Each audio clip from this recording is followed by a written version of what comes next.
Podium Podcast. Lo mejor está por escuchar.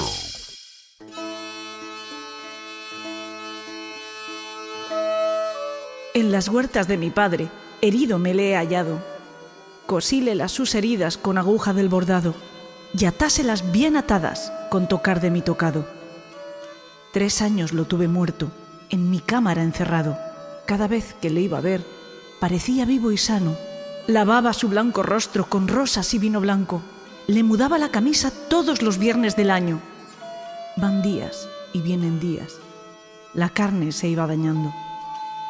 Un día, por mi desgracia, se le descoyuntó un brazo. ¿A quién contaré mi mal? ¿A quién iré yo a contarlo? Si se lo digo a mi madre, es mujer y lo dirá. Si se lo digo a mi padre, luego me manda matar. Si un tío que tengo monje me lo quisiera enterrar, se lo diré a mi tío, que sabe de bien y mal. Tío mío, un favor vengo a buscar. Tengo mis amores muertos, si me los quiere enterrar, yo te los enterraré. Tus ojos no han de llorar.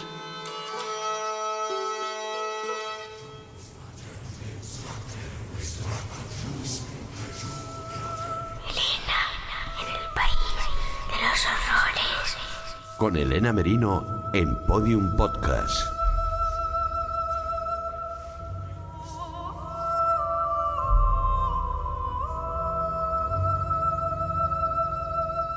No se han equivocado, mis queridos secuaces. Lo que están escuchando es, efectivamente, Elena en el País de los Horrores, por mucho que este arranque sea más propio de la escóbula de la brújula, a quienes mando un abrazo enorme. Sean todos muy bienvenidos. Lo que les acabo de leer, con muchísima menos gracia de la que le imprimiría Maese Cuesta, es una de las muchas versiones del romance titulado La enamorada de un muerto o La guardadora de un muerto, cuyo origen se pierde más allá del siglo XV y se atribuye a los sefardíes. Como les digo, tiene muchísimas versiones por toda la península ibérica y más allá de ese territorio también hay poemas parecidos en otros países europeos. A veces aparece formando parte de otros romances, como El Conde Niño o Gerineldo. Voy a compartirles algo.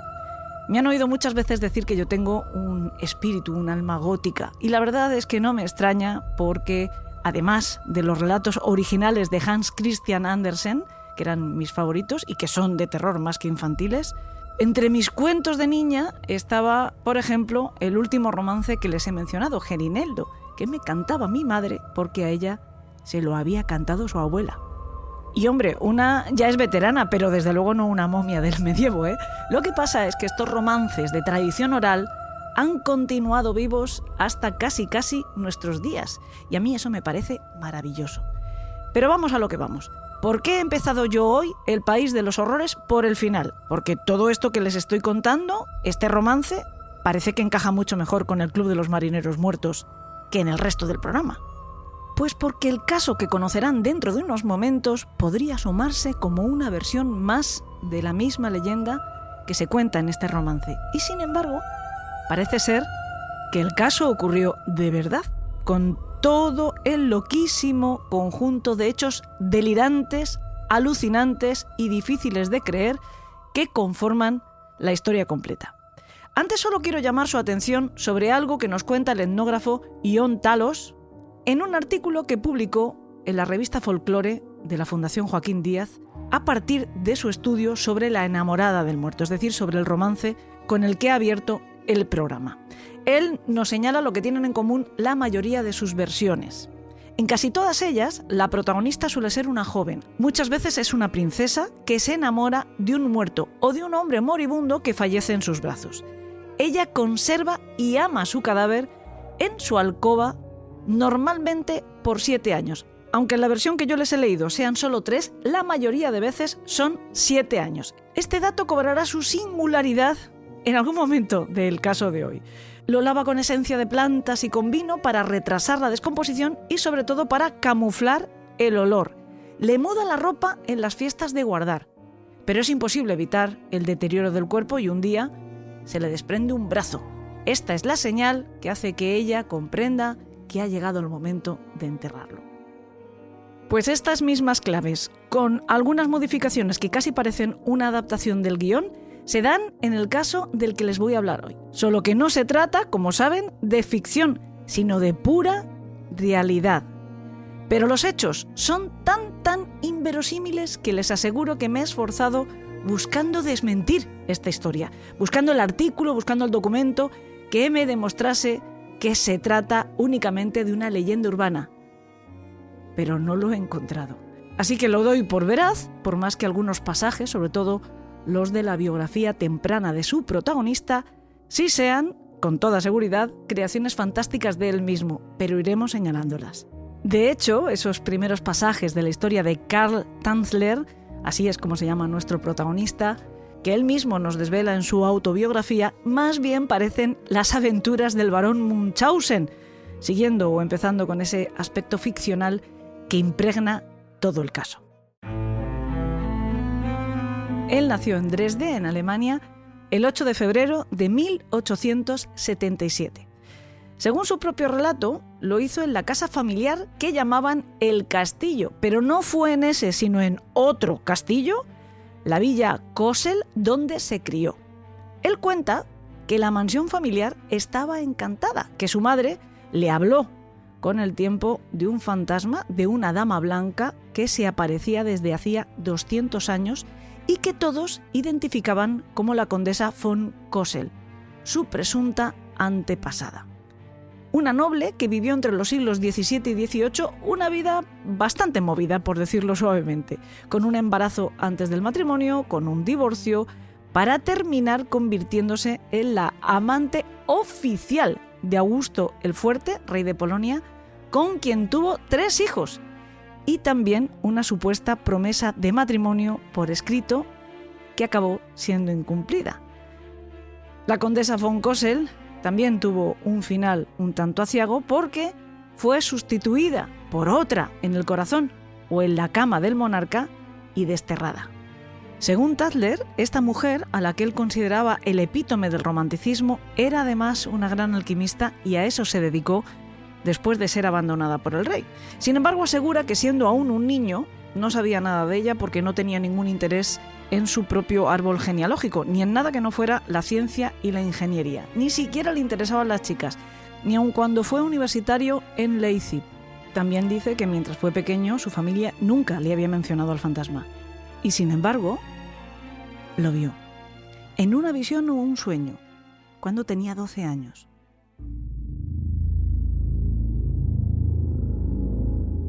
Luego, años más tarde, cuando, según él, estaba cursando estudios en medicina y vivía prácticamente recluido como un genio loco en un laboratorio que se había montado en una de las habitaciones del castillo, padeció un par de noches seguidas fenómenos de los que saben de estas cosas señalarían como poltergeist. Las cosas de la mesa cayéndose sin que nadie las tocase, objetos levitando por el aire, temblores del suelo, y en plena vorágine, él, en un alarde de templanza, se atrevió a preguntar a la nada si se trataba de la condesa von Kossel. Y como toda respuesta solo ganaron mayor virulencia esos envites. Tanto que Karl se atrevió a regañar al aire y pedirle que si quería comunicarse con él, fuera más sutil y cuidadoso. Siempre con puro interés científico para tratar de averiguar qué estaba ocurriendo, invitó a su casa a los grandes expertos paranormales más conocidos de su época. Karl Duprel, Zollner, Kiesenwetter, entre otros. Sin embargo, mientras ellos estuvieron allí, no hubo ninguna manifestación extraordinaria. Pero al tercer día, a eso de las 2 de la mañana, se despertó de golpe para encontrar a la misma figura que había visto con 12 años flotando ante él, y no iba sola. Otra forma estaba detrás, como tratando de ocultarse. La primera le habló y lo primero que hizo fue disculparse por el despliegue de poder del día anterior, pero se justificó diciéndole que llevaba un tiempo tratando de llamar su atención y que él no levantaba nunca la vista del microscopio o de los libros, que siempre estaba sumergido en sus experimentos y se había visto obligada a usar la violencia. Después le dijo que quería presentarle a la mujer que había elegido para ser su novia, a la que encontraría en carne y hueso en algún momento del futuro. Entonces, la fantasma número 1 se hizo a un lado para revelar de su modestia y su timidez a la criatura más hermosa que jamás había contemplado ni contemplaría jamás. La muchacha espectral vestía una especie de mortaja con velo que se abrió para mostrar un rostro de indescriptible belleza enmarcado por una larga y negra cabellera.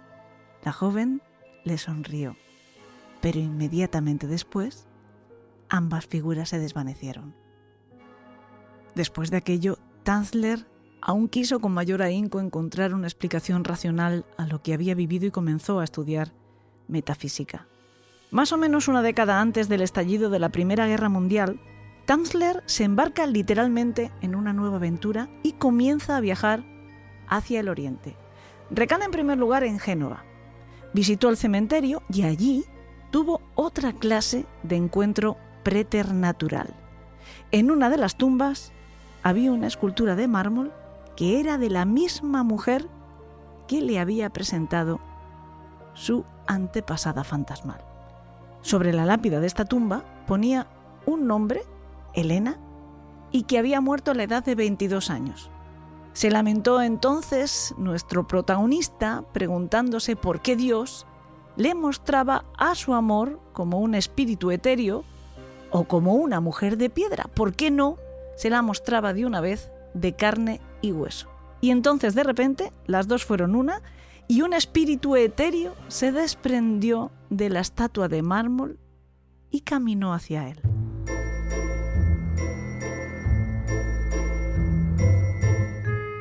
Tanzler se quitó el sombrero y la saludó. «Buenos días, mi señora». Pero la chica le sonrió y echó a andar, alejándose de él y perdiéndose entre los asistentes a un entierro. La buscó hasta bien entrada la noche, incluso le pidió a los carabinieri que le ayudaran, pero su amor había vuelto a desvanecerse.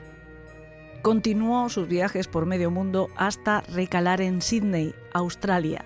Allí encontró trabajo como ingeniero civil eléctrico y experto en rayos X y obtuvo la nacionalidad británica. Pero el 7 de marzo de 1912, mientras estaba tranquilamente cenando, el fantasma, cuya presencia ya le había parecido percibir una noche 2 años antes, regresó. Otra vez, una mujer tapada con un velo negro, que permitía sin embargo ver su larga melena oscura y unos ojos negros mirándole fijamente, desde el umbral de la puerta, le extendía los brazos como pidiéndole que la tomara entre los suyos. Y así lo hizo, hasta que ella otra vez se evaporó. Sin embargo, volvió a formarse y se quedó como si fuera una devota esposa durante toda una larga semana. Digo lo de devota esposa porque es como él lo describe en su autobiografía. Habla de que durante 7 días el espíritu le esperó en su casa hasta que volvía del trabajo y le recibía con una sonrisa radiante. No hablaba, pero parecía entender todo lo que él decía en el idioma que lo hiciese. Precisamente por su silencio, la mujer espectral no pudo decirle su nombre, así que él decidió llamarla Ayesa. Pero al 7º día ya no estaba. Él percibió su marcha mientras regresaba a casa. Su partida lo sumió en tal depresión y lo debilitó de tal modo que acabó en el hospital 4 días después y permaneció ingresado por los siguientes 3 meses, inconsciente la mayoría del tiempo, combatiendo un ataque combinado de fiebres tifoideas y malaria. Cuando se recuperó, pudo leer las cartas que había ido recibiendo durante su convalecencia. En una de ellas, le informaban que su padre había entrado en coma el mismo día y a la misma hora que Ayesa se había plantado en su puerta y que había fallecido el mismo día y a la misma hora que ella se había desvanecido de nuevo. Bueno, creo que este sería un buen momento en nuestro relato para contrastar o desmentir varias cosas. Más que nada para que no se nos vaya acumulando la faena. Bueno, desmentir varias cosas es gentil por mi parte. Hasta aquí hay que desmentir prácticamente todas, menos la fecha de nacimiento y porque no tenemos cómo comprobarla. La parte de sus visiones y sus apariciones creo que no necesitan demasiada explicación para que todos entendamos que son pura fantasía, que ni el propio Tanzler se las creía. Sí puntualizaremos que los parapsicólogos que dijo haber invitado a investigar en la mansión después de las manifestaciones poltergeist estaban todos muertos cuando Tanzler dice que le ocurrieron. Así que, a no ser que le asesoraran sobre fantasmas desde el propio más allá, parece que también se lo habría inventado. Y en cuanto a lo del castillo, pues es verdaderamente improbable. Casi todos los que han rastreado de verdad el pasado de este tipo están de acuerdo en que era de origen humilde. Luego, de sangre noble, de título nobiliario, nada de nada. Por más que él se hiciera llamar, desde hacía cierto tiempo, Conde von Cosel, como su supuesta antepasada, la fantasma que le presentó a su amor. Y tampoco fue a la universidad, ni de Leipzig, ni de ninguna otra parte. Ni estudió medicina, ni filosofía, ni matemáticas, ni física o química, ninguno de los títulos que presumía tener. También es bastante improbable que tuviera un laboratorio o que hubiera construido por sí mismo un par de globos aerostáticos, como también decía haber hecho en su juventud, ni es muy factible que arreglara él solo un torpedero arrumbrado en el puerto para convertirlo en un barco explorador, como también decía haber hecho al instalarse en Sídney, ni otras varias historias paralelas que yo he dejado correr, pero que él sí incluye en su autobiografía. A partir de aquí, la cosa parece ser más fiable, aunque siga sonando a novela fantástica, pero porque tenemos otros relatos de otros autores con los que poder ir contrastando ciertas informaciones. En 1914, tras el estallido de la Primera Guerra Mundial, Tanzler es retenido y recluido en un campo de internamiento por ser alemán de origen y por una cuestión que él no menciona en su relato, y es que sirvió en el ejército de su país en la división de submarinos, por lo tanto, fue considerado un enemigo potencial de la Entente.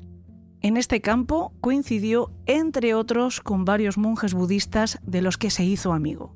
Entre ellos estaba el venerable Ñanatikola Mahathera, el que es considerado el primer occidental ordenado como bhikkhu, también alemán de origen, nacido como Anton Walter Florus Goetz. Tanzler, junto con este monje y otro, también de origen alemán, nacido como Ludwig Sturl, pero rebautizado en su nueva fe como Bapo, planearon fugarse y para ello construyeron en secreto un gran bote a vela hecha con las túnicas amarillas de los monjes. El conde von Cosel, como lo conocían allí, Tanzler para nosotros, compiló además una gran cantidad de comida en lata, como chocolate, pan seco y leche. Fabricaron también una especie de tobogán gigante, como los que se usan para evacuar a personas en las plantas altas de un edificio durante un incendio, con el fin de superar el alto muro de la prisión. Algunos oficiales navales alemanes que estaban confinados allí también se vieron involucrados por Cosel en el plan, que consistía en que, una vez el grupo hubiera logrado superar el muro, los militares fuguistas tomarían al asalto algún velero atracado en la bahía para llevarles a todos a América. Finalmente no tuvieron que llevarlo a cabo porque acabó la guerra y todos fueron deportados a Europa y Tanzler regresó a Alemania. Todo esto se extrae de la biografía de Ñanatiloka Mahathera, porque Tanzler solo cuenta en su biografía que fabricó un gran órgano de tubos con los detritos que traía a la costa del mar y que viajó con él, una vez que fueron todos liberados, de vuelta a casa. Es cierto que existe otro artículo autobiográfico publicado en el Rosicrucian Digest donde Tanzler habla de sus hazañas en el campo de internamiento, pero yo no he sido capaz de localizarlo para saber si es fiel a su versión posterior de los hechos o es una narración que se acerca más a la historia contada por el monje budista alemán. Otra cosa que no menciona Tanzler es a su esposa Doris, ni a ninguna de sus dos hijas que tuvo con ella, a Yesa, sí, le puso el mismo nombre con el que él había bautizado a su amor fantasmal, y Clarista, conocida en los Estados Unidos como Cristal. Dicho de otro modo, el romántico Karl Tanzler no esperó a reunirse con su adorada mujer etérea, por más que fuera una promesa de su tita muerta, la condesa von Kassel, sino que a su regreso a Alemania se conformó con Doris Schaffer, que entonces tenía 30 años, con la que se casó el 20 de noviembre de 1919. Estuvo trabajando un tiempo como ayudante médico, pese a no tener ninguna clase de titulación, ayudando a los cirujanos a reconstruir los rostros de los soldados heridos durante la Gran Guerra. Supongo que esta experiencia le valdría mucho años después. pero en 1922 emigró a los Estados Unidos solo, dejando en Alemania a su mujer embarazada de su segunda hija y a la primera. Llegó hasta Zephyrhills Hills, cerca de Tampa, donde ya vivía su hermana mayor, casada con un norteamericano. 4 años más tarde se le unió su familia, pero él volvió a abandonarlas para trasladarse solo a Cayo Hueso. Allí encontró trabajo en el Hospital de la Marina, primero como asistente, pero fue ascendiendo con habilidad hasta ser nombrado técnico de rayos X y patólogo, por más que no tuviera ninguna clase de formación para ello. El 22 de abril de 1930 llegó hasta el hospital una paciente para hacerse unas pruebas diagnósticas que requerían un análisis de sangre y unas placas de tórax. Y así llegó el amor de carne y hueso a la vida de Carl Tanzler. La joven en cuestión, que tenía 19 años, era una bella mujer de larga melena oscura, como sus ojos, que él inmediatamente reconoció como la prometida por su supuesta antepasada fantasmal 40 años antes. No solo la reconoció en la figura, sino también en el nombre. La chica se llamaba Elena, el mismo nombre que había leído en la lápida del cementerio de Génova. Elena Milagro de Hoyos. Era la segunda de 3 hermanas, hija de un matrimonio de inmigrantes cubanos muy humildes. El padre trabajaba en una fábrica de puros. Elena ya estaba casada con un tal Luis Mesa, conocido por todos como Macho. Pero bueno, para Tanzler esto no suponía ningún impedimento. Tan fácil se había deshecho él de su propia familia, tan fácil consideraba que Elena podía librarse de su matrimonio. Unos meses antes ella había sufrido un aborto espontáneo. A partir de entonces, su salud se había ido deteriorando hasta encontrarse en el punto en el que estaban ahora. Desgraciadamente, la radiografía trajo un resultado fatal. En realidad, padecía tuberculosis. Tampoco esto asustó a Tanzler, que decidió hacerse cargo de su tratamiento sin costo, con el firme convencimiento de poder curarla. Y así se lo prometió a la familia de Elena, que en un primer momento pues aceptaron toda la ayuda entusiasta del alemán. De hecho, en un principio se fue a vivir allí con ellos para ocuparse muy directamente de los males que aquejaban a su amada. El régimen para su recuperación pasaba por aplicarle radiación, electricidad directamente en la garganta, fruta y vino medicinal a partir de cocciones que elaboraba él mismo y otras más que eran puro experimento.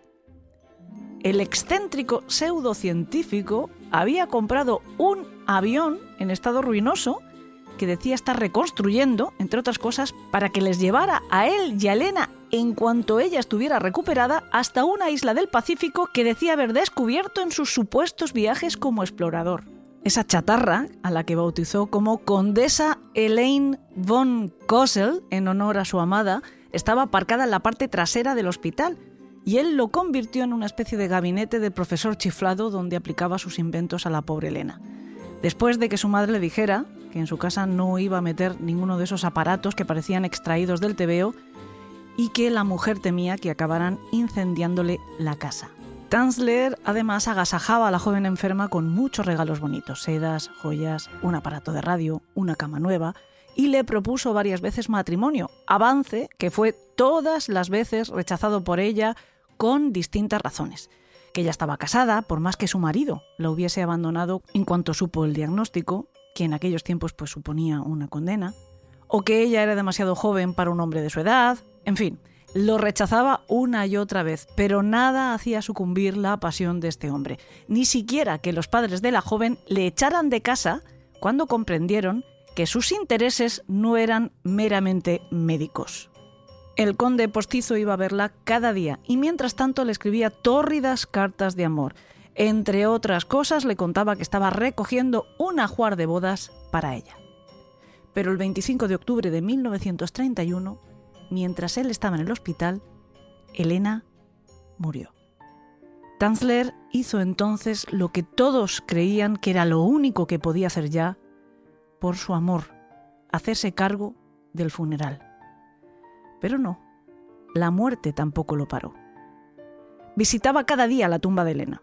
Así se dio cuenta de que el cementerio no tenía un buen sistema de drenaje y por lo tanto su cadáver se podría estar mojando.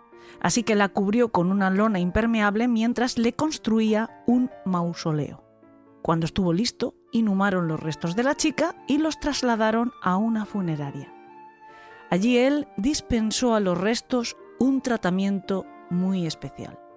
Mudó con cuidado todas las prendas que cubrían el cuerpo de Elena, lo trató con formaldehína, sobre su rostro puso una solución conservadora elaborada especialmente por él, lo limpió, lo desinfectó, eliminó todos y cada uno de los signos de podredumbre y se deshizo del olor.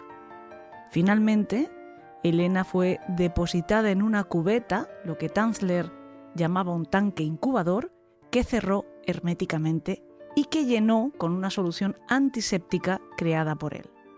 Después, este tanque fue colocado dentro de una especie de cofre metálico, también hermético, que quedaba sellado por 100 tornillos.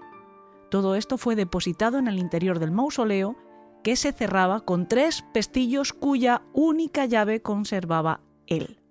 Cada tarde siguió visitando a su amada en su nueva ubicación. Habían pasado 8 meses desde el fallecimiento de Elena cuando, una de esas noches de visita, por fin, volvió a oír su voz. Le hablaba desde dentro del ataúd. Primero le preguntó si todavía la amaba. Después, que dónde se encontraba.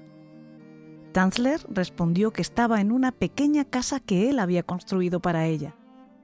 Elena quiso saber si era la casa de ambos. Tuvo que responderle que no, y entonces Elena le dijo que deseaba que la llevara con él a un hogar que pudieran compartir. Todo esto siempre según la autobiografía de Carl Tanzler. Y por supuesto, los deseos de su amada eran órdenes para él.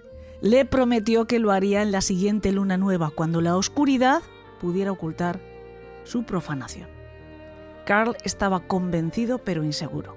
El cementerio donde estaba el mausoleo se encontraba en una plaza rodeado de casas habitadas, con una calle muy transitada cerca de la tumba. Solo lo bordeaba una vallita metálica diáfana a la vista de todos. Además, durante el año y pico que él había ido a visitar a Elena cada tarde, pues había llamado demasiado la atención, sobre todo de los niños, que llegaban a perseguirle cuando se marchaba mientras le gritaban improperios. Incluso apedrearon el mausoleo en una ocasión y tuvo que llamar a la policía para ponerle remedio.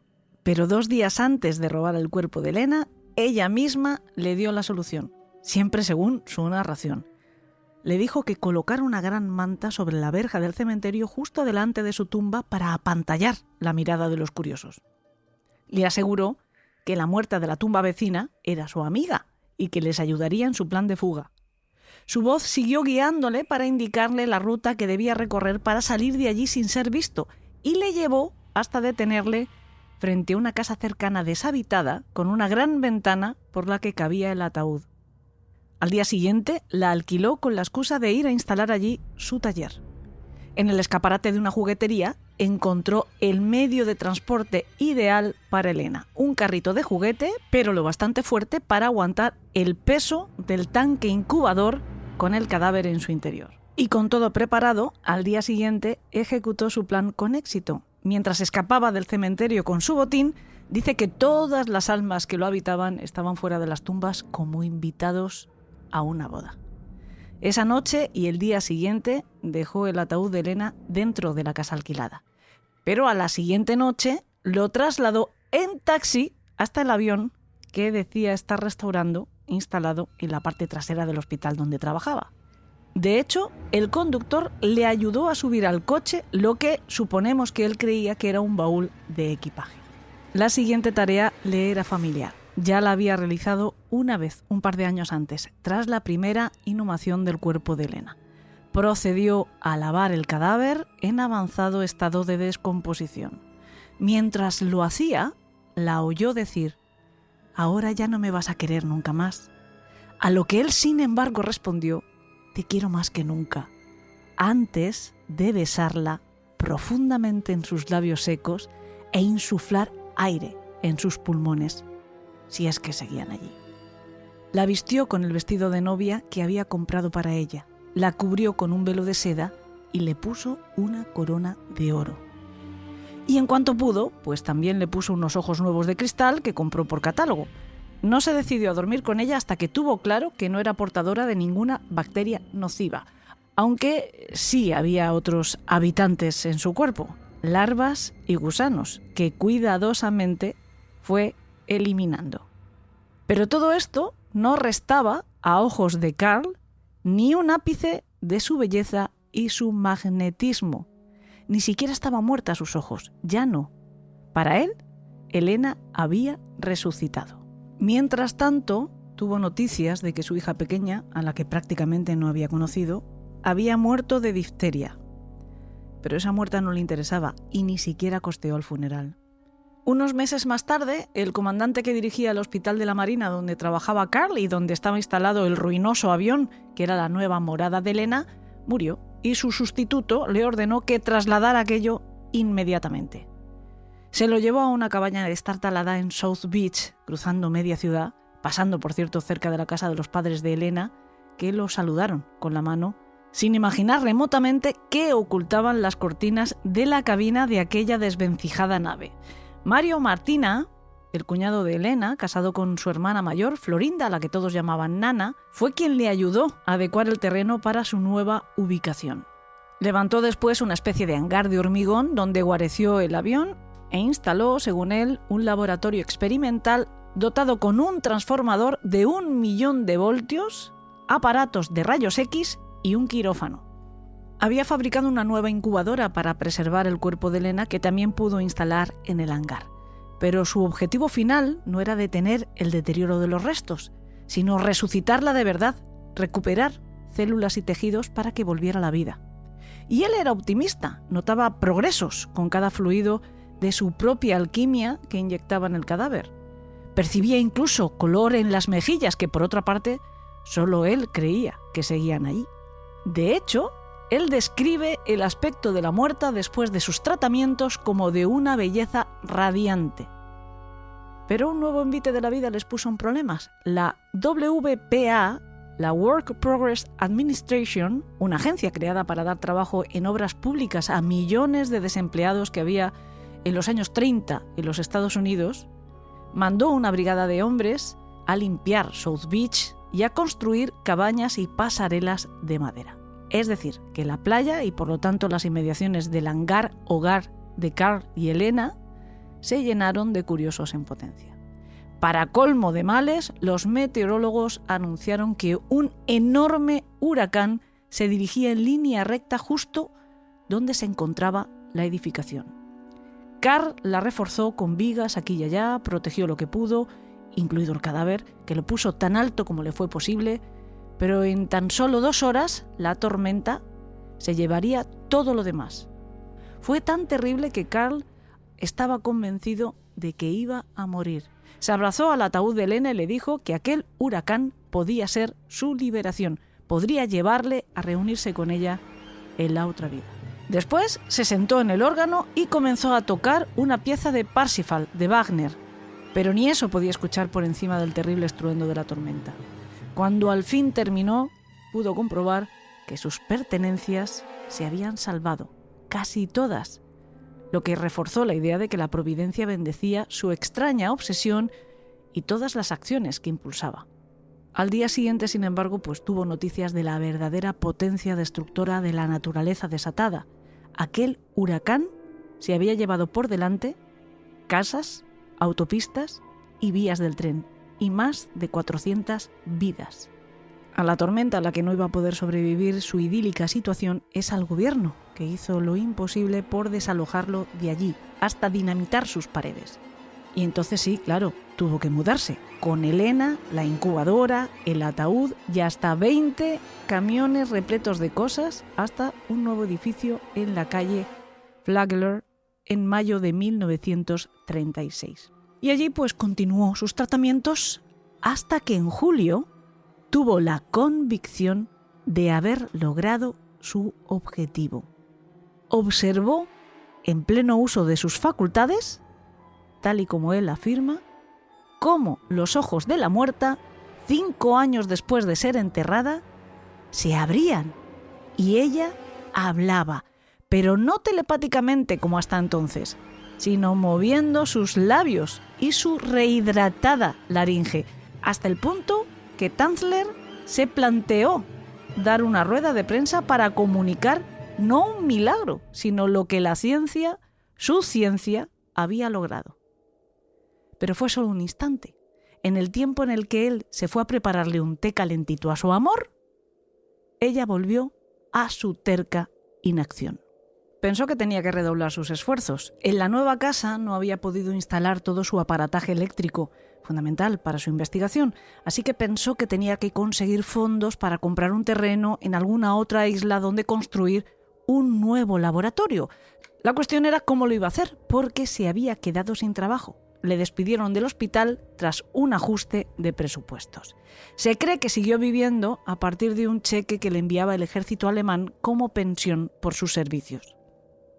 Pese a que los ojos del corazón le hacían ver a Elena muy viva, los ojos de verdad no le engañaban, y con la parte que aún era racional de su cabeza se daba cuenta de que el cuerpo de su amada iba deteriorándose paulatinamente. Así que él le fabricó una máscara de cera, vació su abdomen, lo rellenó con algodones, le dio baños de colonia, cubrió todo el cuerpo con una funda fabricada a partir de seda impermeabilizada, le fabricó una peluca con su propio pelo, con la melena que una vez ella se había cortado y su madre había conservado, y le puso cuerdas de piano dentro de los brazos para que no se desensamblaran. ¿Recuerdan el romance del principio? Que cuando al amor de la princesa se le cae el brazo, ella entiende que ha llegado el momento de enterrarlo. Bueno, pues se ve que Tanzler no quería que eso le pasara. A esas alturas, Elena ya no estaba en la dichosa incubadora. A esas alturas, Elena ya estaba en la cama de Karl. Pero todo toca a su fin. También esta ajetreada y macabra felicidad del extravagante conde von Cosel. El 28 de septiembre de 1940, el marido de Nana le avisó de que alguien había profanado el mausoleo y había manipulado los ataúdes. Acudió corriendo y se encontró allí a la hermana de Elena, junto con otra mujer, un sacristán y el responsable del cementerio, que la estaban tranquilizando, asegurándole que nadie había abierto la caja de su hermana y prometiéndole que a partir de ese día la tumba iba a estar estrechamente vigilada. Pero Nana, cuando vio a Karl, le pidió que fuera él quien abriera el segundo ataúd de Elena para comprobar por ella misma que todo estaba en orden. Él, por supuesto, se negó. Pero un mes más tarde volvieron a buscarle porque Nana exigía ver el cuerpo de su hermana y advertía que si Karl no accedía por las buenas, lo haría por orden judicial. Él entonces la llevó hasta su propia casa para mostrarle que Elena estaba a salvo y bien cuidada. La reacción de la hermana al verla se la pueden imaginar todos ustedes. Quedó en absoluto shock, incapaz de creer lo que estaba mirando en un primer momento, y solo aceptándolo cuando su propio marido le aseguró que no había duda que aquella especie de momia o de muñeca de cera era Elena. Solo pudo preguntarle a Karl cuánto tiempo hacía desde que había robado el cuerpo. La respuesta fue 7 años. De nuevo quiero recordarles el romance con el que abríamos el programa. Ese fue el periodo, más de un lustro, en el que Karl Tanzler, o el conde von Cosel, convivió con un cadáver. El 5 de octubre, una comitiva compuesta por varios coches de policía y otro fúnebre aparcaron en la puerta de su casa. De ellos bajaron, además de los empleados de la funeraria, 2 agentes y un juez de paz. Entraron en la casa y le preguntaron si era cierto que había guardado una muerta robada durante esos 7 años. Respondió que sí, que era su novia Elena Hoyos. Y después de comprobar que efectivamente tenía allí el cuerpo, él fue arrestado y ella introducida en el coche fúnebre. Su historia inmediatamente se hizo muy conocida por los periódicos, que lo convirtieron en una especie de héroe romántico. Mientras estuvo en preventiva, decenas de personas acudían a verle y a llevarle comida. De hecho, una mañana acudió tal cantidad de chicas jóvenes, todas trabajadoras de la fábrica de tabaco de Tampa, que tuvo que atenderlas en el patio de la prisión. Incluso un afamado abogado, un tal Harris, se ofreció a representarle pro bono. 3 días después de su arresto, tuvo su comparecencia preliminar. Además de los testigos, él mismo prestó declaración y contó toda esta epopeya místico-paranormal frankensteiniana que yo acabo de compartir con ustedes. El 9 de octubre se presentaron formalmente los cargos: destruir maliciosamente y sin motivo una tumba y llevarse el cuerpo sin autorización. No los hubo por necrofilia, lo que indicaría que no se encontraron pruebas o que se ignoraron, y es algo que desde luego él siempre negó, que practicara sexo con el cuerpo de Elena. Además, se decretó que no podría pagarse la fianza, $1.000, hasta la siguiente comparecencia ante el tribunal un mes después. Pero para Carl, pasara lo que pasara en el juicio, si finalmente se producía, él ya había sido sentenciado y al peor castigo que podían imponerle: no volver a ver a Elena, ya que él no era un pariente verdadero. Ella volvería a ser enterrada por su hermana, echando al traste todo el trabajo que él había desempeñado para resucitarla. Mientras tanto, el cuerpo de Elena estaba siendo expuesto en la funeraria Dean López después de practicarle una autopsia. El supuesto resultado no se dio a conocer hasta muchos años después, en 1972, cuando se publicaron en un par de libros sobre el caso. En ellos se desvela que los doctores DePuy y Foraker, encargados de la necropsia, descubrieron un tubo lo bastante ancho como para que cupiese un pene en el interior de la vagina de Elena y en el fondo algodones manchados de semen. Aunque esto es cuestionado por otros autores, ya que no existen fotografías de la autopsia ni hay nada que lo verifique. Del cuerpo en sí, de su estado, sí hay imágenes y son absolutamente dantescas. Mientras estuvo expuesto, en 3 días, más de 6.800 personas acudieron a contemplarlo. Finalmente, el cuerpo le fue devuelto a su hermana, que pidió que lo desmembraran para poder guardarlo en una caja mucho más pequeña que un ataúd, y volvió a enterrarlo en el mismo cementerio donde ya había sido sepultada 2 veces, solo que en esta ocasión en una ubicación secreta, sin marcar, para que su obsesivo pretendiente jamás pudiera encontrarla si conseguía librarse o salir de la cárcel pronto. El 10 de octubre, 3 psiquiatras examinaron el estado mental de Tanzler por orden del juez Albury, pero, por sorprendente que sea, determinaron que estaba perfectamente para afrontar un juicio. También su esposa, en una carta dirigida al tribunal, explicó pues que Carl era rarito, pero que de loco, nada. Pese a todo esto, a Tanzler no le estaban saliendo las cosas tan mal. Mientras estuvo en prisión, siguió recibiendo cartas y visitas de cientos de simpatizantes, uno especialmente interesante, un agente cinematográfico, que le hizo una oferta por su historia, que además quería que protagonizara a él. Sin embargo, lo rechazó porque ese hombre, en su momento, no había querido o no había podido ni siquiera pagar la fianza. Entonces desconfió de que el proyecto fuera serio. De ella se hicieron cargo 2 amigos suyos, Benny Fernández y Joseph Sorsky. En cualquier caso, Carl Tanzler no tuvo que volver a prisión ni al tribunal. Resulta que sus abogados demostraron que los cargos que le habían sido imputados habían prescrito y se libró de todo. Regresó como un hombre libre a su casa en la avenida Flagler, donde comenzó a recibir la visita de miles de personas. Él fabricó una esfinge de Elena a partir de su máscara mortuoria y hacía tours mostrándola. También su laboratorio, la famosa incubadora, todo por 10 céntimos. 4 años más tarde, se mudó a Pasco, cerca de Zephyr's Hills, donde vivía su hermana, su esposa y su hija mayor.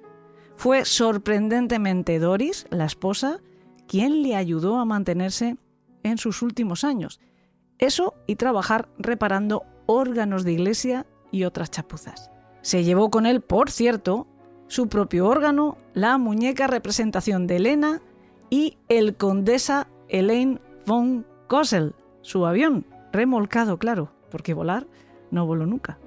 Allí escribió la autobiografía que les he estado citando, que tituló El secreto de la tumba de Elena y que fue publicado en el pulp Fantastic Adventures en 1947.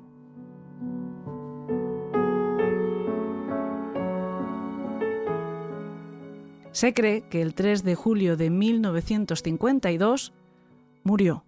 Digo se cree porque su cuerpo fue encontrado 3 semanas después de esa fecha y la data del fallecimiento se estableció a partir del cálculo del forense. Tenía 75 años. El novelista William Michel Felder escribió un relato sobre el caso, publicado en otro pulp, en Detective Cases, que tituló El Dr. Frankenstein de Florida y su laboratorio del amor. Y en él cuenta un descubrimiento, aunque hay muy pocas evidencias de esto y por lo tanto pues lo vamos a poner en cuarentena.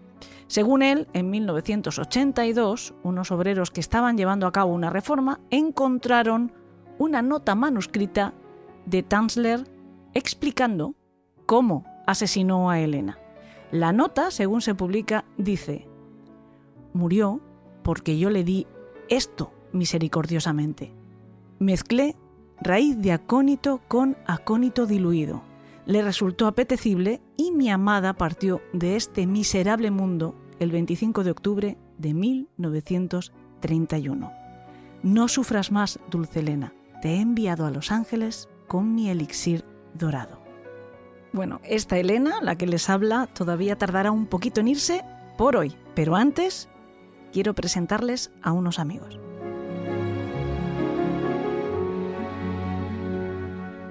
Elena, en el país de los horrores.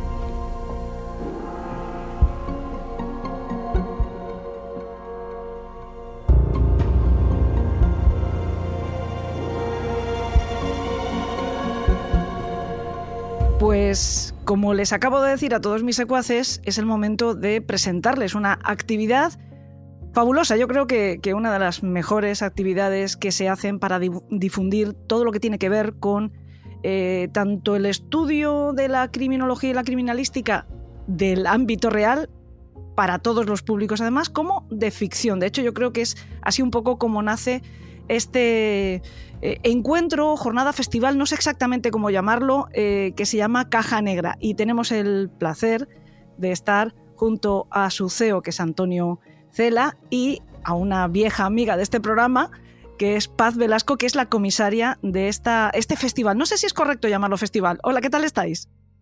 Hola, muy buenas, ¿qué tal? Encantado de entrar por esta ventana, por este hueco de lo criminológico. Decía que no sé si es muy correcto llamarlo festival, porque lo del festival a mí siempre me suena un poco pues festero, ¿no? Esto, aunque sea un encuentro lúdico al fin y al cabo, y bueno, que mezcláis ficción con realidad, pues tampoco es que sea como para ponerse un traje de lentejuelas y esas cosas, ¿no? No sé si es correcto. ¿Cómo le llamáis vosotros? ¿Congreso? ¿Encuentro? Yo la verdad es que prefiero llamarlo, no me gustan mucho las etiquetas, pero evidentemente hay que usarlas. Pues a mí me gustaría decir que es un evento multidisciplinar donde precisamente mostramos la realidad y la ficción desde un punto de vista holístico, es decir, desde el punto de vista de las ciencias sociales, la criminología, desde el punto de vista de la investigación técnica del delito, todo lo que tiene que ver, por supuesto, con las ciencias forenses. Vamos a hacer talleres de criminología, vamos a hacer talleres de ciencias forenses y luego, por supuesto, bueno, pues todo lo que tiene relación con ese crimen que consumimos a través de un montón de medios en la actualidad. Literatura, televisión, series, música, documentales, true crime. De modo que lo que hemos tratado de hacer, y hemos siempre seguido las pautas y la guía de Antonio, es eso, crear un evento multidisciplinar donde desde diferentes ámbitos, desde diferentes ángulos, hablemos del crimen en la realidad, de cómo se investigan los crímenes en la realidad y además traspasar esa línea. ¿Qué ocurre en la ficción? ¿Cómo se cuentan? ¿Y por qué se cuentan? Bueno, yo antes de seguir preguntando cosas, os tengo que dar las gracias porque este tipo de iniciativas creo que eran fundamentales, sobre todo para los que nos dedicamos a esto también, ¿no? Porque supongo que a vosotros también os ocurre, a mí me llega muchas veces oyentes de Elena en el País de los Horrores casi disculpándose porque le interesen estos temas, ¿no? Porque está como estigmatizado tener curiosidad y querer saber más sobre la parte más oscura del ser humano. Parece que tienen que eximirse o o pedir perdón o algo así porque piensan que la mayoría de gente los va a considerar morbosos. Y sin embargo, por fin se está creando una red de eventos parecidos al vuestro, aunque posiblemente el vuestro sea el que reúne a profesionales de mayor, bueno, la palabra categoría es fea quizá, ¿no? Pero de una labor más reconocida y reconocible, ¿no? Es la tercera edición que se hace Caja Negra. Sí, efectivamente, es la tercera edición y como muy bien apunta nuestra comisaria Paz Velasco, la filosofía que tiene el evento multidisciplinar Caja Negra Crimen y Ficción es precisamente esa fusión, ese maridaje entre lo que es la vida real de los sucesos, pero también no solamente desde la óptica del investigador, sino también de los actores, digamos, más pasivos, como son los periodistas, los cronistas de la crónica negra de sucesos, los grandes profesionales como Manuel Marlasca, Patricia Abet, que estará con nosotros este año, John Sistiaga, en fin, un elenco de profesionales del mundo de la comunicación que lo que te otorga es, digamos, una mayor credibilidad a la hora de ofrecer un producto que la gente, no nos engañemos, no es idiota. La gente, el público en general está ávido de encontrarse formatos interesantes, pero sobre todo que sean rigurosos y que tengan una calidad. Y nosotros eso es, digamos, el leitmotiv de Caja Negra, el ofrecer al público un producto que esté dotado de la mayor calidad posible para que, lógicamente, tenga la máxima aceptación y la máxima credibilidad. Esa es un poco la idea. Además, fiel reflejo de ese interés que hay cada vez mayor, creo, en estos temas es el éxito que habéis tenido en ediciones anteriores y que estáis teniendo en esta, porque obviamente empezáis mañana. Hoy, bueno, no estamos grabando esto el día real, eso tampoco vamos a engañar a nadie, pero en el momento en que este programa esté puesto a disposición de nuestros secuaces, será el día antes de empezar esta tercera edición de Caja Negra Crimen y Ficción. Y yo no hago más que ver en redes sociales cómo vais colgando el cartel de no quedan entradas. Todavía quedan, por eso también estáis en el programa, porque a tiempo llegamos de avisar a nuestros secuaces de que esto se va a celebrar a partir de mañana en Valladolid. Ahora diremos datos más concretos para que la gente pueda tener acceso a esas entradas y tener acceso al evento. Pero en cualquier caso, de algunas de las actividades que habéis organizado para este año, porque como bien estáis señalando, es multidisciplinar y multiescenario y está compuesto de muchas formas de, no sé si también sería correcto decir formas de expresión de este interés por la criminología diferentes, pues para muchos de esos eventos ya tenéis todas las entradas vendidas. ¿Lo habéis percibido en otras ocasiones también? Sí, realmente es un evento que tiene ya un cartel de, digamos, una seña de identidad de altísima calidad, pero no por los que lo organizamos, sino por la gente que acepta venir muy gustosamente a participar en un evento multidisciplinar y sobre todo que tiene esa filosofía de divulgación y de contenido científico y lúdico, aunque esté mal decirlo también, el que algo tan tremendo como es la criminalidad y sus formas se le pueda etiquetar como lúdico. Efectivamente, tenemos ya completos los talleres. Son 2 talleres que consisten básicamente en una inmersión en el ámbito de la vida real. Uno de ellos es el proyecto Horus, a través de una empresa de analistas de inteligencia criminológica que básicamente han diseñado un programa, el proyecto Horus, como os decía, que consiste en la localización de personas desaparecidas en fuentes abiertas. Ese taller ya está completo. El segundo taller es Visión en túnel, que es la inmersión en la simulación de un enfrentamiento armado para que las personas que asistan en una especie de túnel oscuro van a poder visualizar y con armas simuladas el saber cómo un agente de policía tiene que tomar decisiones en fracciones de segundo, identificar al agresor, discriminar la persona que simplemente es un transeúnte o es la potencial víctima y tomar unas decisiones que en muchas de las veces desgraciadamente acarrea resultados irreversibles. Es una forma también de hacer una inmersión, como ya lo hicimos en otras ocasiones, con talleres de criminalística, de antropología forense, de psicología y perfilación criminal, para que el asistente a caja negra se convierta en un investigador. Esa es la filosofía. Esos talleres están llenos. Prácticamente a la semana ya estaban todas las plazas ocupadas y hemos tenido que colgar el cartel de no hay entradas para la mañana del sábado 30 de noviembre, en la que estarán los grandes profesionales de la comunicación, periodistas como Jon Sistiaga, Antonio Pamplega, Miguel de la Fuente, auténticos referentes del periodismo de guerra, acompañadas por un teniente coronel del Estado Mayor y de la Escuela de Guerra del Ejército de Tierra. Estarán analistas de conducta de la sección de análisis de conducta como Alicia Juárez, cuya creación fue hace 10 años y ha participado en investigaciones tan importantes como el caso de Diana Kerr, Marta del Castillo, el caso de Ruth y José de ese tremendo asunto del suceso que conmocionó a media España del caso Bretón, y qué no decir del caso de Ana Luisa Quezada, que también fue objeto de análisis por parte de estos compañeros. Eso, unido al trabajo de Aitor Curiel en el ámbito de las ciencias forenses, va a ofrecer una mañana que ya está con el cartel de no hay entradas. Porque, insisto, es una idea de inmersión, de facilitar el curioso, la persona que tenga interés en ese tipo de temas, pueda tener un contacto directo con los profesionales de la vida real.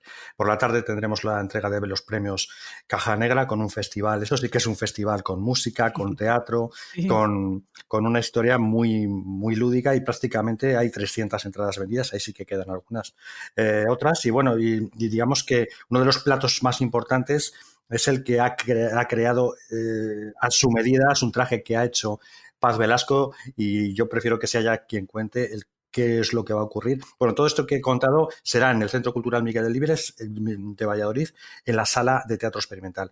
Y lo que ha creado Paz Velasco, nuestra comisaria, es una maravilla de evento en el ámbito de la literatura que bueno, yo prefiero que Paz sea la que lo cuente. Muchas gracias, Antonio. Pues sí, han confiado en mí y hemos creado, a partir de las 4:30 de la tarde, el día 29, es decir, mañana por la tarde, vamos a tener algo espectacular. Hemos titulado al evento La autopsia literaria. Ahora que está tan de moda la palabra autopsia psicológica, autopsia informática, autopsia médico-forense, pues ¿por qué no hacer una autopsia con grandes de la literatura acerca de sus obras y de sus personajes? Y vamos a tener 3 eventos esa misma tarde. Vamos a empezar con Susana Rodríguez Lozaun, en el que vamos a trazar una serie de patrones o perfiles acerca de cómo se construye un personaje malvado, qué características debe de tener, en qué fuentes se inspira un escritor, qué documentación consulta. Después, nuestro compañero José Francisco va a estar en una mesa muy interesante con Marto Pariente y con Tony Hill, hablando de sus 2 últimas obras. Y, finalmente, yo estaré con mi querida y admirada amiga Marta Robles, hablando precisamente de lo mismo. Pero esta vez, ambas vamos a ser interrogadas, por decirlo de alguna manera, por parte de otra gran compañera, periodista, María Jesús, que va a ser la que nos va a hacer un pequeño tercer grado acerca de esto mismo, ¿no? Vamos a hablar de maldad cotidiana, vamos a hablar de maldad extrema, vamos a hablar de cómo se crean esos personajes y cómo crearlos para que llegue al gran público. ¿Y cómo vamos a terminar el maravilloso viernes 29? Pues vamos a entregar un premio a un gran actor, al que considero también mi amigo, que él es imposible que asista a la gala del sábado, con lo cual el viernes 29 a partir de las 8:30 de la tarde se entregará el premio al mejor actor de cine y televisión a nuestro querido Jovic Keuchkerian. Qué maravilla, de verdad, qué eventazo habéis organizado.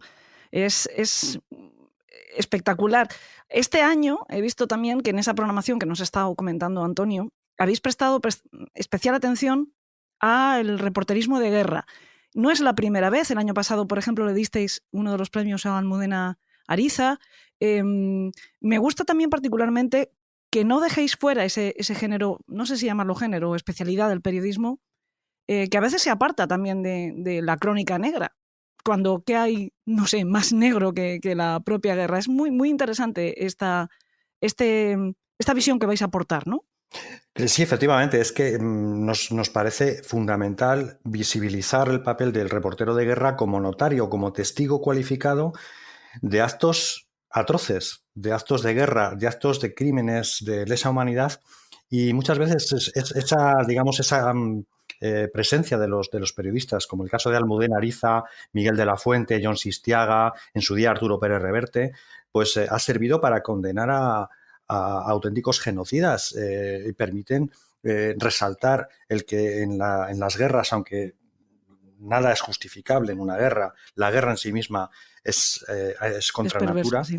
pero es perversa exactamente, pero hay unas reglas, ahí está la Convención de Ginebra que establece cuáles son las normas infranqueables de que los contendientes deben asumir en todo momento. Yo soy profesor de la asignatura Criminalidad en el siglo XXI y me ha parecido interesante incluir como un capítulo específico el concepto de criminalidad como consecuencia de los conflictos armados, dentro de los conflictos armados y tras los conflictos armados.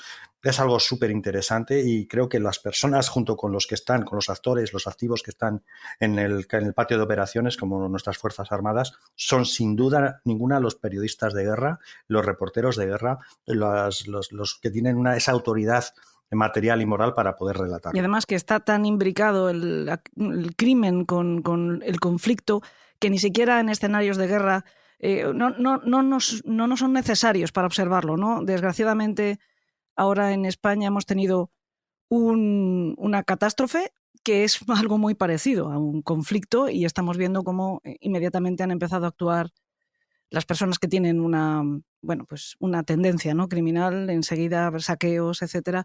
Es decir, que está siempre muy, muy imbricado, y Paz sabe bien, que también lo ha estudiado, que hay incluso asesinos en serie que parece que florecen en momentos de conflicto, entonces siempre está como muy relacionada ambas cosas y a mí me parece muy interesante. Por último, hablando de premios que habéis mencionado, esa gala que va a ser como una gran fiesta también de despedida, yo estoy muy contenta porque por segundo año consecutivo vais a premiar a una podcastera. El año pasado fue a mi compañero Francisco Pérez Caballero y este año es a Clara Tiscar. Ambos, indudablemente, súper reyes, súper jefes de esta especialidad de la true crime, que se llama ahora, a mí me gusta más llamarlo crónica negra, en este medio que ya no podemos decir que es nuevo, ya llevamos unos cuantos años existiendo, pero bueno, una nueva forma de comunicación casi, ¿no?, comparado con los medios convencionales. Que mi más sincera enhorabuena a vosotros por elegir a semejante campeona para premiarla y a Clara Tiscar por llevarse este galardón. Bueno, lo cierto es que al César lo que es del César. Ahora mismo, Antonio, estamos hablando con la pionera, aunque ella diga que le gusta llamarle Crónica Negra, de un podcast de True Crime. Elena en el País de los Horrores lleva 2 décadas en antena, lleva 2 décadas compartiendo criminalidad, buenas investigaciones. Incluso de esos podcasts han nacido libros, con lo cual sí que es verdad que es muy de agradecer que alguien que empezó y que eres la pionera tengas tan buenas palabras para nuevos compañeros. Muchísimas gracias, Elena.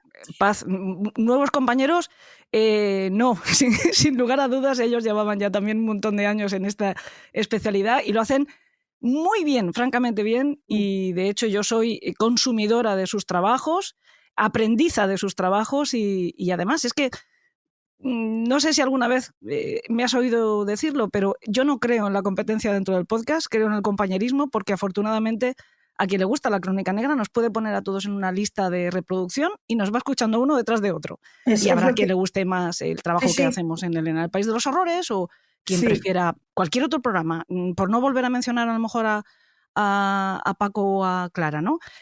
Pero bueno, ellos son fantásticos. Yo creo que a nadie que le interese este tema te va a decir media palabra diferente a la que te estoy diciendo yo, ¿no? Hacen un trabajo impecable y por supuesto merecen este galardón y todos los que se puedan dar. Pero de verdad es que ser pionero, pues a mí me gusta presumir de ello. Yo me llamo a veces la abuelita Pod, pero no tiene tanto mérito, es simplemente mantenerse aquí a puro tesón. Lo que sí tiene mérito es llegar a lo mejor después, cuando había ya mucho campo sembrado, y conseguir ponerse a la cabeza. Eso es maestría. Por supuesto que estoy para darles la enhorabuena siempre, siempre, siempre, porque además me parecen dos personas excelentes. Iba a decir, estaba buscando si decir excepcionales o excelentes y al final he hecho un batiburrillo. Pero bueno, que en cualquier caso, si gana un podcast, un premio que se puede dar a cualquier profesional de este ámbito, ganamos todos. Entonces, por supuesto que mi más sincera enhorabuena. Gracias por tus palabras, Digo, Elena, a ellos porque y a sé vosotros, que son de por verdad. elegir este medio. Sí, gracias.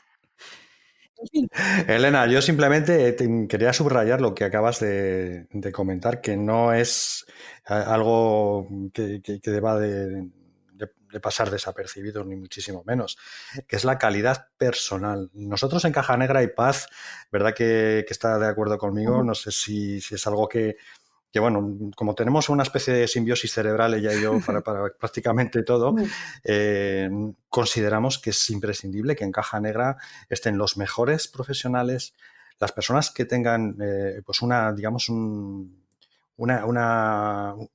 etiqueta y un bagaje en sus respectivas especialidades muy importante y elevado en todos los sentidos, pero sobre todo que sean buena gente, que sean buenas personas, que sean gente con una calidad humana que sobresalga por encima de la calidad profesional.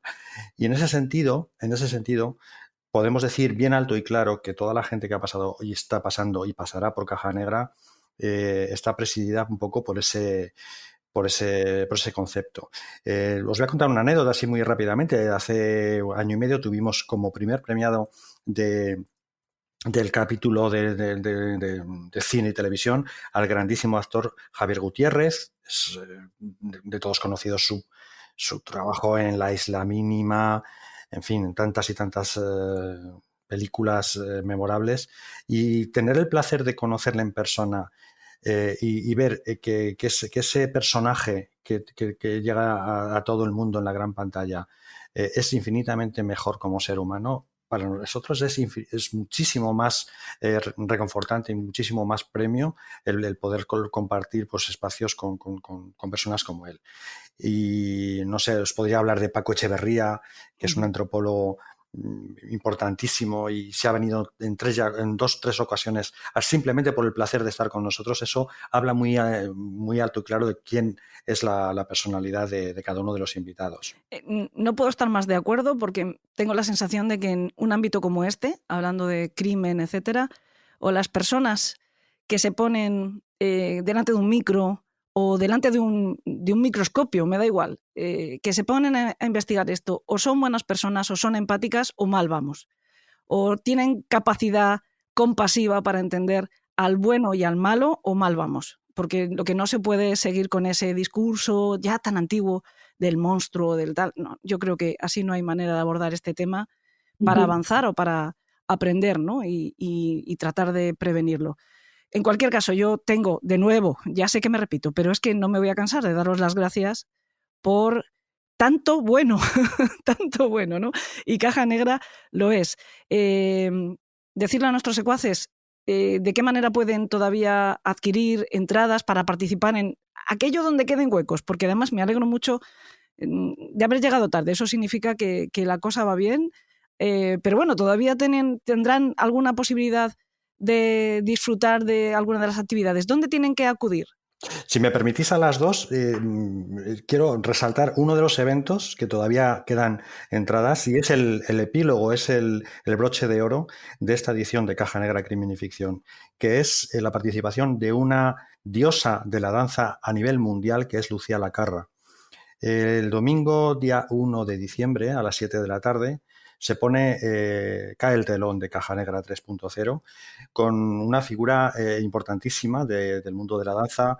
Ha sido la directora del ballet de Víctor Ullate durante muchísimos años, ha sido primera bailarina en el ballet de San Francisco, está en todos los teatros del mundo y aparece con una pieza que se titula In the Still of the Night, que básicamente narra la historia de la pérdida, de una muerte trágica, de una muerte violenta, y cómo revive y cómo evoca y cómo transita por el dolor el compañero de vida de esta persona, que es Matthew Golding, que es su compañero, su pareja de danza. Es una maravilla de obra. Hablaremos con Lucía Lacarra antes del espectáculo. Ella nos va a contar y nos va a mostrar diversos clips de vídeo que ella tiene a lo largo de su carrera en las diferentes formas de matar y de morir que ella ha representado en todos los escenarios del mundo. Y hemos recogido también los testimonios de personas de diferentes ámbitos de la cultura, de la música, del periodismo, de la literatura, de la danza, incluso del periodismo, cómo se afronta el fenómeno de la criminalidad, de la muerte, del duelo, de la pérdida, desde las diferentes formas de expresión artística. Creo que va a quedar un broche de oro ese día 1 de diciembre a las 7 de la tarde con Lucía Lacarra en el Centro Cultural Miguel Delibes. ¿Y cómo se pueden adquirir las entradas? Pues en la página del Miguel Delibes, del Centro Cultural Miguel Delibes de Valladolid, y simplemente es entrar y reservarlas. Y ya está. Pues más fácil imposible. Avisados quedan nuestros secuaces. Si no, por favor, que estén pendientes de las cosas que van organizando en Caja Negra Crimen y Ficción, porque, bueno, pues vamos a poder disfrutarles, espero que muchísimos años. Espero que este evento se siga organizando año tras año, porque, insisto, que este tipo de iniciativas eran, por lo menos por mí, muy esperadas y para todos muy necesarias. Así que gracias de nuevo también por estar en Elena, en el País de los Horrores, a Paz Velasco. Ya la conocen todos, ella también tiene las llaves de este reino, o sea que puede entrar cuando quiera, y a partir de ahora, pues Antonio Cela, por favor, también tú tienes las llaves del País de los Horrores para que vuelvas tantas veces como te parezca oportuno, tengas cosas que contarnos, porque será pues muy instructivo para todos escucharte. Gracias a los dos. Muchísimas gracias, Elena, por esta oportunidad, por querer compartir una ilusión y un trabajo que nace de Antonio Cela. Antonio Cela es una persona que en vez de tener una cabeza tiene un disco duro que jamás descansa y nos ha ido arrastrando a todos, y yo le agradezco enormemente que me haya arrastrado, que me haya convencido y que quiera que forme parte de este evento del que formamos parte un gran equipo. O sea, Antonio y yo estamos hoy aquí, pero somos Virginia, somos José Francisco, somos Carlos, María Jesús, un montón de gente, Noemí. Vale, estamos representando nosotros, pero que sepas, Elena, que somos un equipazo, han trabajado muchísimo, y desde aquí y públicamente quiero dar las gracias a todo el equipo de Caja Negra por su confianza, por su ilusión y por hacer que Antonio cumpla su sueño. Gracias. Muchas gracias a los dos. Pues muchísimas gracias a los dos, no tengo nada más que decir, y a las órdenes de nuestra comisaria siempre. Gracias.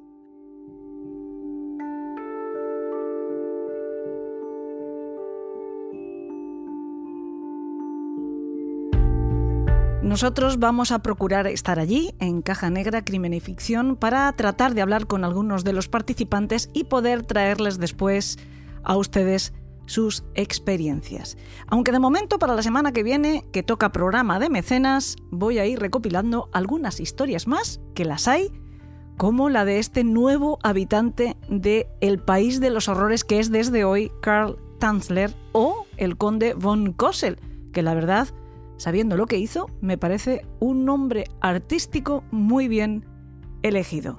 Ya saben que para ser mecenas de Elena en el País de los Horrores tienen que entrar en la plataforma iVoox o en la plataforma Apple Podcast y pinchar escuchar en el programa de la semana que viene o en cualquiera de los que tienen el simbolito azul. A partir de ahí seguir las instrucciones para su suscripción. Vale 1,5 € al mes, desde siempre además. Y esa cuota les da automáticamente acceso a toda la fonoteca, no solo al programa que hayan pinchado, sino a todos los programas que generalmente están restringidos a mecenas. No hay pertenencia ni nada parecido, pueden estar un solo mes o muchos. Si me dan a elegir, me quedo con la segunda opción porque será señal de que les gusta y les convence lo que hacemos, además de que su ayuda nos permite continuar con el trabajo. Mi gratitud será como el amor de Tanzler, eterna. Gracias como siempre a Yes We Cast y Alberto Espinosa por ponernos guapos y a todos ustedes por su atención. Y por favor, ni se les ocurra tomarse ningún elixir dorado, pero vayan con los ángeles y tengan dulces sueños.